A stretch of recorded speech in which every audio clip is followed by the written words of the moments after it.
السلام عليكم ورحمة الله. معكم سمرة. اليوم جايبت لكم بسكوت حلو لذيذ لذاذة، وإن شاء الله راح يعجبكم. واليوم هذا البسكوت إحنا نسميه بقسم. عند إخواننا الصعايدة يسمونه فايش. ليش؟ ما أدري ليش فايش، بسكوت وفايش، لأنه ما أدري صراحة ليش فايش. إذا أحد يتابعنا من أهل الصعيد يقول لنا ليش سموه فايش. على ما أعتقد إنه أساس إنه يعني منتفخ ومتخمر، أنا ما أعتقد. بس أي أحد من مصر يسمعني يقول لي ليش سموه فايش. إحنا نسميه بقسم أو لسان الثور. هذا نفس لسان الثور ولكن بدون بيض. لسان الثور بالبيض، يعني بما شابه إنه مشابه. ليش لا؟ لأنه ينخبز مرتين. لما نخبزها أول خبزة نقصصها ونخبزها مرة ثانية عشان نشفى. نفس الطريقة، تعددت الطرق والمعنى واحد. اليوم هذه الفايش من أهلنا الصعيد. بحب أقول لكم إن هذا، ومن ذاكرة أنا بنص الفيديو، إن الطريقة هذه سريعة جدا جدا، مو نفس الفايش اللي يسمونه الصعايدة. اللي يسمونه الصعايدة هو يحطون خميرة يسوونها في البيت من الحمص، السمسم، الفول المجروش، ولها طرق يعني احنا متعودين عليها. اول مرة بصراحة انا اشوفها، وشفت كذا فيديو علشان اني اسويها. قلت لا، ما ابي اصعب على متابعيني الموضوع. فعندنا الخميرة الفورية نحطها ونخلص موضوعنا، والحمد لله والنتيجة واحدة. ما اطول عليكم، خلينا نروح للمقادير وطريقة التحضير.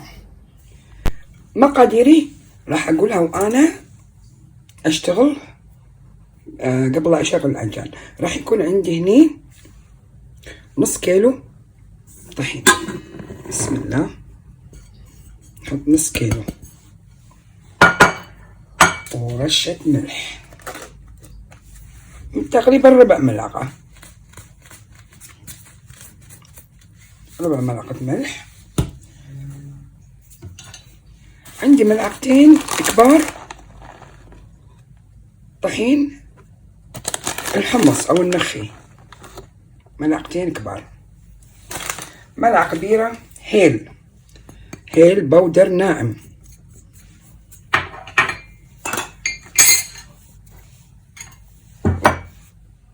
ملعقة كبيرة كركم بودر. انا هذا طاحن فريش عندي، علشان لما نحط الماء او الحليب ما يفتح لونه. راح احط شوية من بودرة الزعفران عشان نبي يكون نفس مال المحلات واطعم واحلى. عندي هني بعد راح يكون عندي ملعقة صغيرة بيكنج باودر، والعجينة عندنا فيها خميرة، بس ملعقة بالبيكنج باودر تعطيها هشاشة حلوة، تقريبا نص ملعقة. هذه كل المكونات الجافة راح نخلطها مع بعض. ليش نخلطها؟ عشان الألوان ما تتركز في مكان وتقعد في مكان ثاني. فنخلطها كلها. شوفوا شلون صار لون الطحين على لون أورنج من بودرة الزعفران والكركم. الأحسن والأفضل تشترون الكركم وتطحنونه في البيت، لأنه بالسوق غير معروف بصراحة. أنا يلبس من السوق كركم البودر خالص، بس ما يعطينا نفس اللون الحلو بهذا اللون. الحين نبتدي في المكونات السائلة. حبايبي عندي 1.5 كوب من الماء أو الحليب، شيء راجع لكم. الكوب المعياري مال الشاي. ملعقة صغيرة خميرة، تذكروا ان احنا حاطين بيكنج باودر. ملعقة صغيرة خميرة. وعندي نص كوب سمنة او زبدة. ونبي نحط 3 ملاعق سكر علشان تتفاعل الخميرة. ولما تتفاعل الخميرة إن شاء الله نحط المكونات السائلة على المكونات الجافة. حبايبي لكم حرية الاختيار. في عندنا نحط محلب، يانسون، برتقال، نكون عندنا قشر برتقال مجفف ونحطه على العجينة. وممكن تشيلون الحمص، واللي ما عندها الدقيق الحمص اللي بالجاهز او النخي نجيب شوية حمص ونطحنهم ونحطهم على، وطبعا ننخلهم ونحطهم على مقاديرنا. حبايبي أعيد مرة ثانية، مو ملعقة صغيرة، ملعقتين صغار خميرة، كوب ونص ماي، 3 ملاعق سكر، وعندنا إذا بتحبون تحطون حليب بدل الماي ممكن، بس أنا استعملتها بالماي لأنه راح نقطسها بالحليب لما تستوي وتتقرمش عندنا نحطها مع الحليب. الحين أخليها الخميرة تتفاعل وارجع لكم مرة ثانية. خميرتنا تفاعلت ونسوي الحركة هذه أو الخطوة علشان ما نخسر المواد كلها، وعقب نشوف الخميرة إنها ما تفاعلت وما تنجح معانا العجينة. بسم الله نحط نص الكمية ونعجن ونشوف على حسب الدقيق يمتص الماء أو لا، أو مو لا، أو يحتاج إنه أكثر أو أقل على حسب الطحين اللي عندكم. أنا بشغل وخليكم تتابعوا الخطوات معي.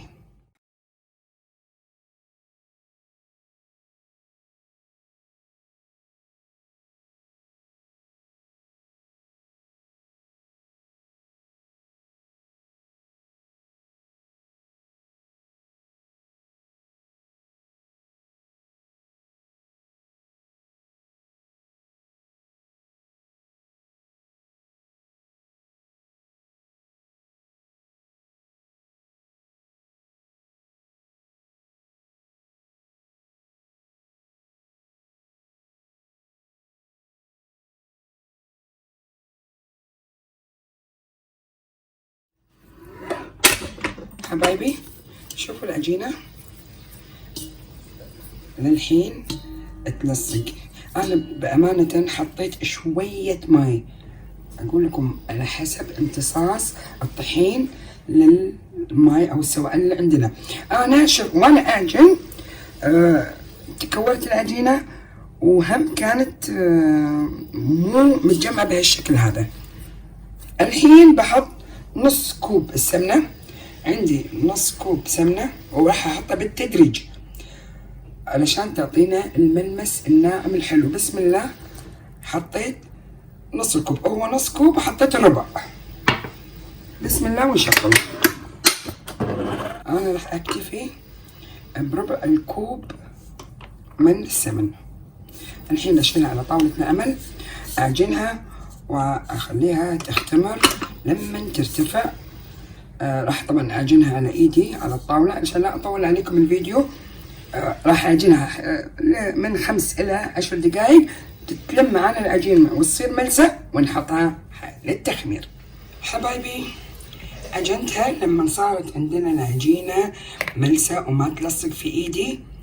الحين بغطيها واخليها تتخمر عاد على حسب الجو. احنا الجو عندنا الحين بارد، اما تشغلون الفرن وتطفونه وتحطون العجينه تختمر او تحطونها بالميكروويف، بس لا تشغلون الفرن وتخلونه مشغال. نحميه حماوه صغيره كف خفيفه ونطفي عليه ونحط عجينتنا تختمر. نحط البلاستيك اول نغطيها وبعدين نغطيها بفوطة المطبخ ونحطها تختمر ونرجع لكم عقب التخمير. حبايبي بسم الله الرحمن الرحيم، واختمرت عجينتنا. أنا صار لي ساعة أشرح وأقول عجينتنا هو هذا الفايش الصعيدي. اليوم حلقتنا عن الفايش الصعيدي، بس مو اللي يسوون الصعايدة على أصول، هذا سريع. عندهم خميرة يسوونها خميرة بيتية، إما بالحمص أو بالسمسم. إذا كان في الجو صيف تاخذ لها 6 ساعات، إذا كان الجو بارد تاخذ لها تقريبا 15 ساعة، ولازم تتخمر عدل، وإذا ما تخمرت عدل راح يخرب عندنا كل الوصفة. بسم الله. وبعدين هما ما يهبطون العجينة، يقصون كذي من الطرف وياخذون وش اسمه ويشتغلون فيها على طول. بسم الله. احنا ناخذ عجينتنا كلها كذي،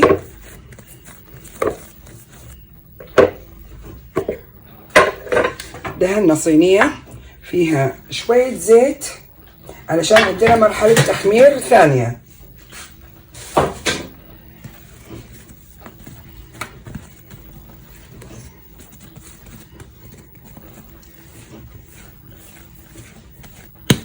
بسم الله. نقص العجينة نصفين،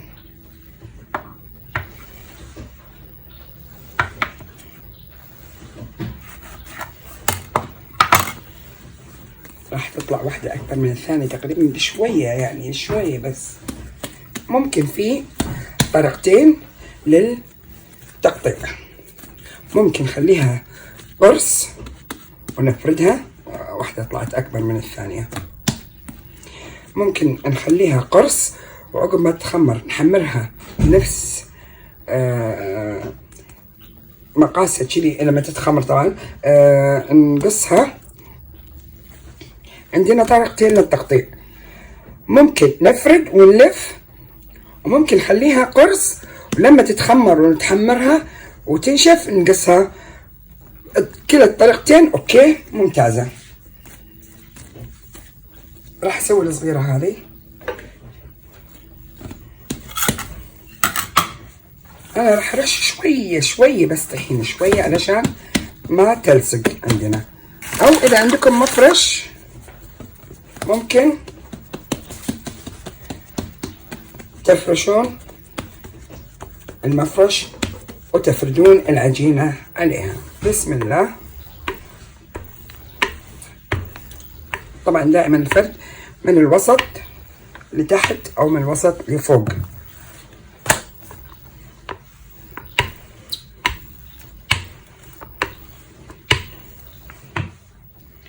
رح ناخذ من الطرف ونلوي ونضغط شوية لما نحصل على اسطوانة من العجين، ونحطها بصينيتنا.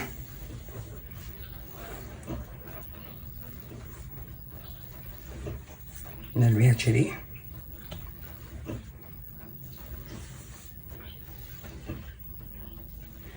شوفوا بالنهاية العجينة شلون، هذه لازم نسكرها علشان ما تفتح معانا كلها، نسكرها كلها.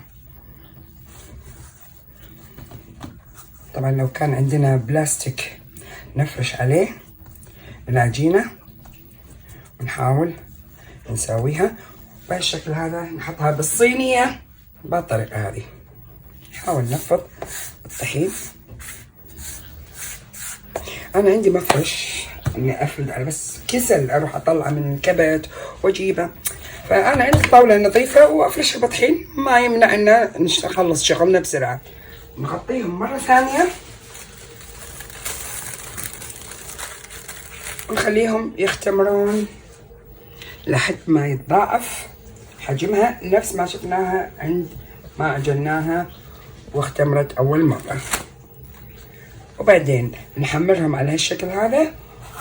وهذا عشان كانت الكبيرة قصيتها بخليها تتخمر كذي، وممكن ناكلها طرية، يعني لما تستوي ما ننشفها ونقدر ناكلها بهالشكل هذا، نفس الخبز او الصمون او التوست. نرجع لكم مرة ثالثة. حبايبي بسم الله ما شاء الله تبارك الرحمن. نفشت عندنا الفايش. شوف شلون فايش وفايش. تدرون انا مسويه في قناتي الشابورة او لسان الثور تقريبا هذا الفايش اللي هو البقسم عند حبايبنا اخواننا الصعايدة. انا هني ذوبت شوية حليب. هذا خطوة مخيرين فيها بس عشان تطلع لي لون حلو ذهبي محمر. ممكن تقدرون تحطون الحليب بس بروحه. انا حطيت شوية قهوة سريعة الذوبان، ملعقة بس، ملعقة كبيرة حليب وشوية قهوة سريعة الذوبان. تقدرون تدهنون بالبيض بس انا ما حبيت احط بالبيض علشان ما يصير زفارة لان عجينتنا ما فيها بيض.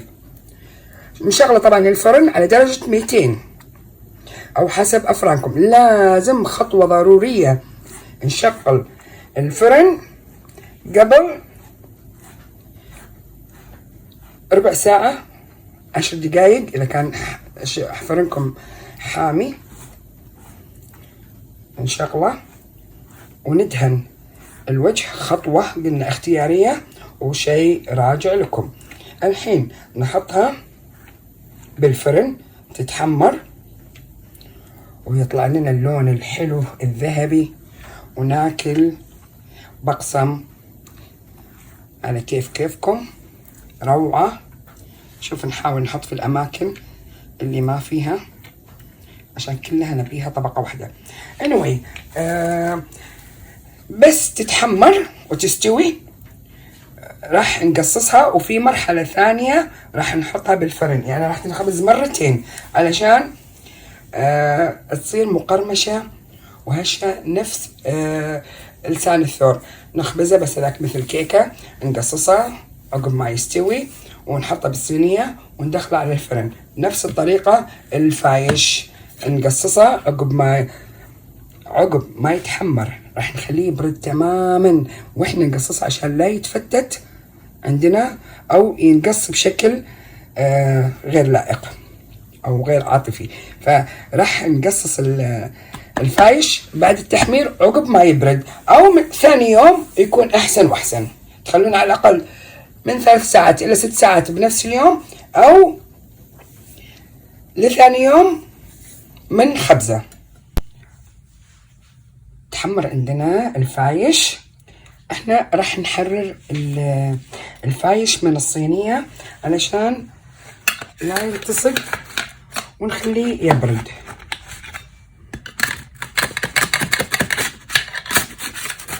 لازم نحرر مع اني انا دهنتها بالزيت بس لابد انها تلصق. شوف اللون ايش حالاته. شوفوا شلون حلو وطري.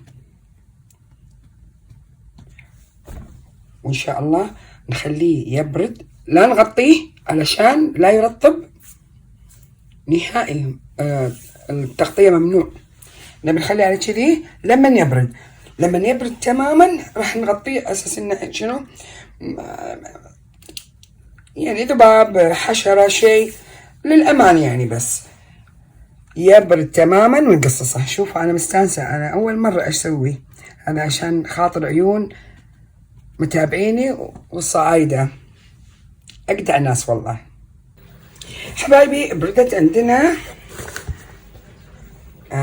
الفايش. برد حيل وبسكينة مشرشرة يستحسن منشار عشان ممكن تكون الناعمة تقطع لنا. يعني نقول بسم الله وكيف ما تحبون تقصصونه. انا بقصصه اساس انه يطلع نفس مال المطاعم واحلى. بسم الله. وتقريبا حورة السانتي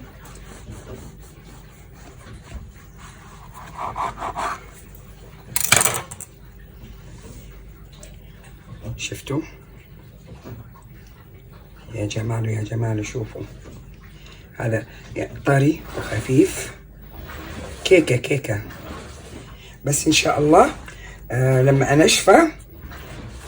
طبعا هذه تنوكل ها بسم الله. لما ينشف عندي احطه بالفرن راح يطلع مقرمش وحلو لذيذ. اقصص الفايش وارجع لكم. شوفوا هذه الصغيرة، شوفوها ما شاء الله. شوفوا التخمير العدل يطلع لكم عجينة حلوة سوفت. بسم الله.